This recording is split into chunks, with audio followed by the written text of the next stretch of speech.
ప్రేక్షకులందరికీ నమస్కారం. ప్రస్తుతం మన స్టూడియోలో దైవజ్ఞ బ్రహ్మశ్రీ వీరాపురం సుబ్రహ్మణ్య స్వామి గారు మనతో ఉన్నారు. గురుగారితో మాట్లాడేద్దాం. నమస్కారం గురుగారు. శుభాశీస్సులండి. గురుగారు, జూన్ మాసంలో కన్యా రాశి వారి పరిస్థితి ఏ విధంగా ఉండబోతుంది? పాజిటివ్ ఉంటుందా, నెగిటివ్ ఉంటుందా, ఎలాంటి జాగ్రత్తలు తీసుకోవాలి గురుగారు? చాలా మంచి విషయమే. కన్యా రాశి వారికి కూడా ఈ జూన్ నెలలో యోగ కాలం అనే చెప్పాలి. ఈ మాసంలో కూడా ఈ రాశి వారికి చక్కని అనువైనటువంటి మాసము అని చెప్పాలి. ఈ కన్యా రాశి వారికి ఈ జూన్ నెలంతా కూడాను ప్రశాంతంగా కళ్ళు మూసుకొని ఏ పనైనా చేసుకోవచ్చు. అంటే కొత్తగా నూతన వ్యాపారాలు ప్రారంభించాలనుకున్న వాళ్ళు ఆలోచించాల్సిన అవసరమే లేదు. వెనక ఆలోచన అంటే వెనక అడుగు వేయాల్సిన అవసరం లేదు. గో అంటే ప్రశాంతంగా ముందుకు పోవచ్చు. చిన్న వ్యాపారమైనా సరే, పెద్ద వ్యాపారమైనా సరే, ఎటువంటి వ్యాపారమైనా కూడా ప్రారంభం చేసుకోవచ్చు. ఈ రాశిలో వాళ్ళు, ఈ కన్యా రాశి వాళ్ళు జూన్ నెలలో వివాహ ప్రయత్నాలు కొత్తగా మొదలు పెట్టాలనుకున్న వాళ్ళు మొదలు పెట్టవచ్చు. లేదా ఆల్రెడీ మొదలు పెట్టినటువంటి వాళ్ళకి శుభవార్తలు వచ్చే అవకాశం ఉంది. అంటే వెళ్ళి చూసి వచ్చినటువంటి సంబంధాలు ఒకే చెప్పే అవకాశం కూడా ఉంది. ఖాయమయ్యే అవకాశం కూడా ఈ మాసంలో ఉందన్నమాట. అంటే శుభవార్తలు వింటారు, నూతన కార్యక్రమాలు ప్రారంభం చేస్తారు, దూర ప్రయాణాలు కూడా కొనసాగిస్తారు. విదేశాలకు వెళ్ళడం అంటే వ్యాపార రీత్యా కావచ్చు, ఉద్యోగ రీత్యా కావచ్చు, పోయినా కూడాను కలిసే వస్తుంది. ఎటువంటి ఆటంకాలు ఉండవు, ఎటువంటి నష్టాలు ఉండవు అన్నమాట. ప్రశాంతంగా అనుకున్న పనిని సాధించుకోగలుగుతారు. ఈ కన్యా రాశి వారికి ఈ జూన్ నెలలో గృహయోగము ఉంది. కాకపోతే మూడాల వల్ల గృహప్రవేశాలు అనేది లేకపోయినా కొనడం అనేది జరిగే అవకాశము ఉంది. గృహయోగం ఉంది, వాహన సౌఖ్యము ఉంది. నూతన వాహనాలు కొంటారు.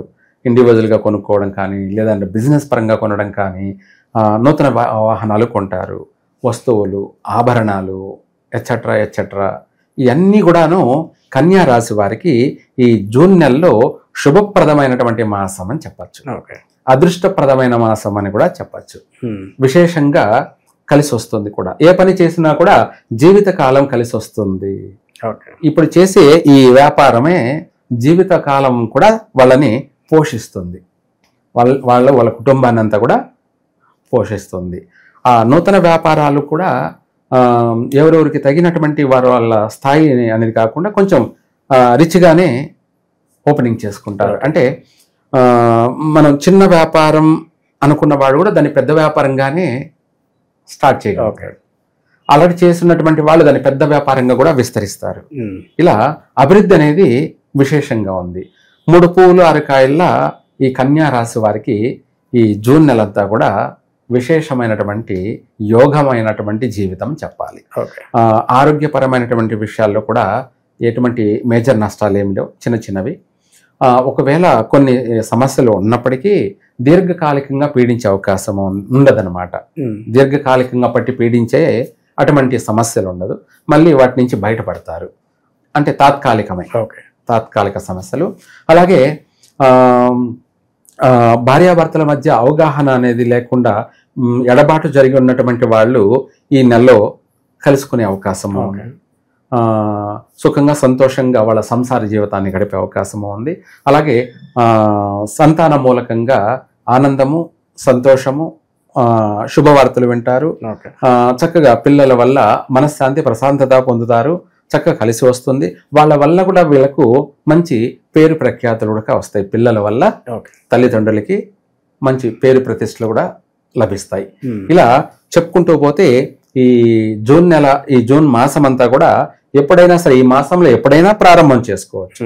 ఎటువంటి పని అయినా కూడా ప్రారంభం చేసుకోవచ్చు. అన్నదమ్ములతోనూ, కుటుంబ వ్యక్తులతోనూ సఖ్యత అంటే ఆనందంగా కలిసిమెలిసి, ఏమన్నా కలహాలు ఉన్నా కొన్ని ఆస్తి తగాదు వల్ల విడిపోయే వాళ్ళు ఉంటారు. అవును, అటువంటి సమస్యల నుంచి బయటపడతారు. రెండోది వచ్చేసి దూర ప్రయాణాలు కొనసాగిస్తారు. కొత్త వ్యక్తులతో పరిచయాలు ఏర్పడతాయి. వాళ్ళ వల్ల కూడా వీళ్ళకు కలిసే వస్తుంది. అంటే నూతన పరిచయాలు కూడా వీళ్ళకు కలిసి వస్తాయి, సహకరిస్తారు. ప్రతి పనిలో కూడా వీళ్ళకు విజయవంతంగానే పూర్తి చేయగలుగుతారు. విద్యార్థుల విషయంలో కావచ్చు, ఉద్యోగం గురించి ప్రయత్నం చేసేవాళ్ళు తప్పకుండా ప్రయత్నం చేసుకోవచ్చు. మంచి ఉన్నత ఉద్యోగ ప్రాప్తి ఈ సమయంలో గురుగారు విదేశాలకు వెళ్తే కనుక అక్కడే స్థిరపడే ఛాన్స్లు ఎక్కువగా ఉన్నాయి అంటారు? 100% ఉన్నాయి. అంటే అక్కడ బాగలేదు పరిస్థితి, ఇక్కడ మీరు ఇలా చెప్తున్నారు అనుకునే వాళ్ళు కూడా ఉంటారు. ఎవరి తలరాత వాళ్ళదే, ఎవరి విధిరాత వాళ్ళదే, ఎవరు ఏమీ చేయలేరు.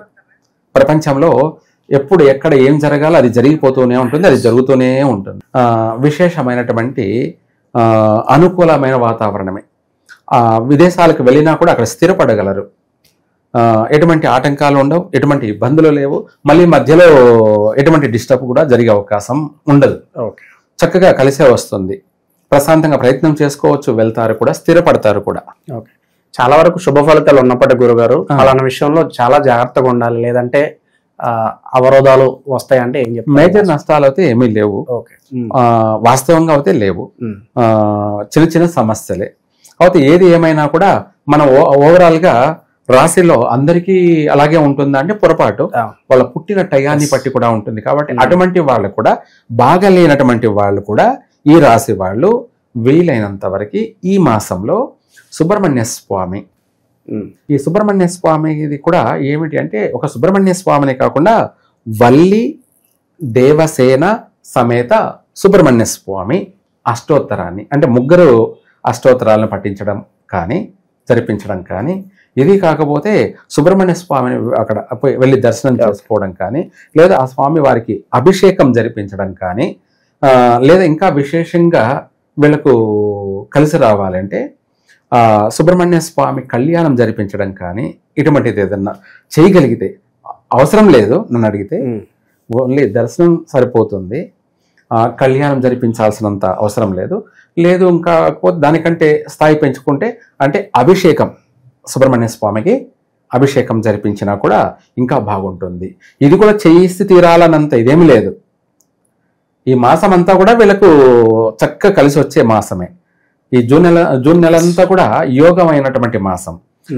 ఏది పట్టుకున్నా 3 పూలు 6 కాయలే, కాబట్టి అవసరం లేదు. కానీ అలానే అనుకోకుండా ఇంకా కూడా అందులో వెనకబడి ఉన్నటువంటి వాళ్ళు అనే కాకుండా ఎవరైనా కూడా సుబ్రహ్మణ్య స్వామిని దర్శనం చేసుకున్నట్టు అయితే వీళ్ళకు తొందరగా సర్వకార్య సిద్ధిరస్తు, మంచి ఫలితాలు. గురుగారు చాలా వరకు మంచి ఫలితాలు ఉన్నాయి కాబట్టి పక్క వాళ్ళ చూపు కావచ్చు, నరఘోష ఇవన్నీ తగిలే అవకాశం చాలా ఎక్కువ కనిపిస్తుంది. ఈ మాసంలో అంత ఇబ్బంది లేదు.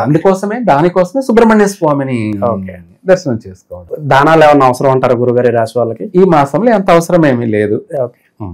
సో ఓవరాల్ గా జూన్ మాసంలో ఈ రాశి వాళ్ళందరూ కూడా ఏ విధంగా ఉండబోతుంది, ఎలాంటి రెమెడీస్ చేసుకోవాలి, చాలా బాగా వివరించారు గురుగారు. ధన్యవాదాలు గురుగారు. సర్వే జన సుఖినో భవంతు.